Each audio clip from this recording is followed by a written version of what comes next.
Ever felt like you've stepped into a world that doesn't quite make sense? Maybe you've seen something that can't be explained, or experienced a moment that made you question everything. Welcome to Tyler Medeiros TV. Tonight we're diving into a strange tale of the unexpected, where the line between reality and illusion gets blurred. If you enjoy videos like this, make sure you go ahead and like, subscribe, and hit that notification bell for more.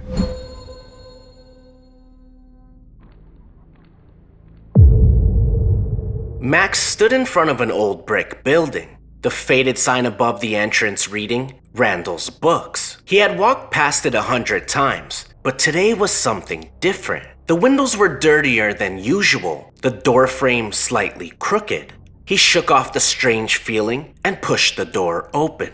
Inside, the air smelled of old paper and dust. The floor creaked beneath his boots as he made his way to the back, where they kept all the rare books. He'd been there before, and usually, it was a quiet corner, a place to lose himself in the smell of leather-bound pages. But today, the rows of bookshelves seemed to stretch longer than they should, like the space itself had expanded. Max picked a book at random, flipping through its pages absently, when he noticed something odd. The shelves behind him were different now, too close together, the space between them narrowing. And there was a door, where there hadn't been one before. It was a plain door made of wood, unmarked, as if it had always been there. Curious, he walked toward it. His heart began to beat faster as the air felt heavier, thicker, almost as though the room were closing in on him. He reached for the handle, but before his fingers could make contact, the door swung open on its own.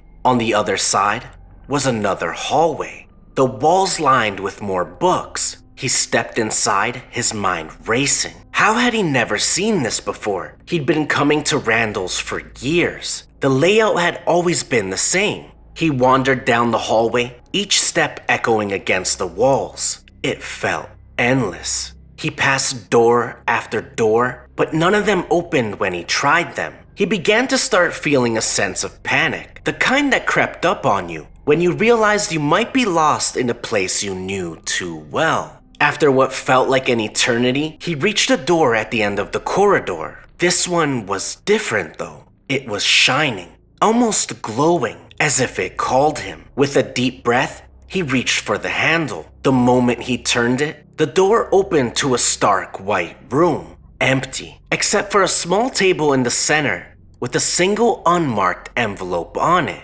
He picked it up, his fingers trembling. Inside was a single note saying, "You've been here before. Don't make the same mistake again." Suddenly, the air felt heavy, charged with something Max couldn't explain. His heartbeat quickened, and for a moment, everything around him shimmered, like the static on a television screen. He blinked, and then, snap.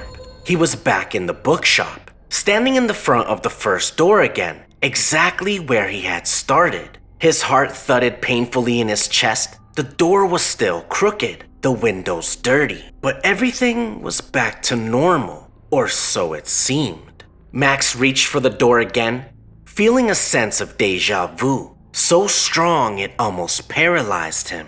Something was wrong. Something was missing. He pushed open the door and stepped into the hallway. This time, he didn't hesitate, and the third door was already waiting for him.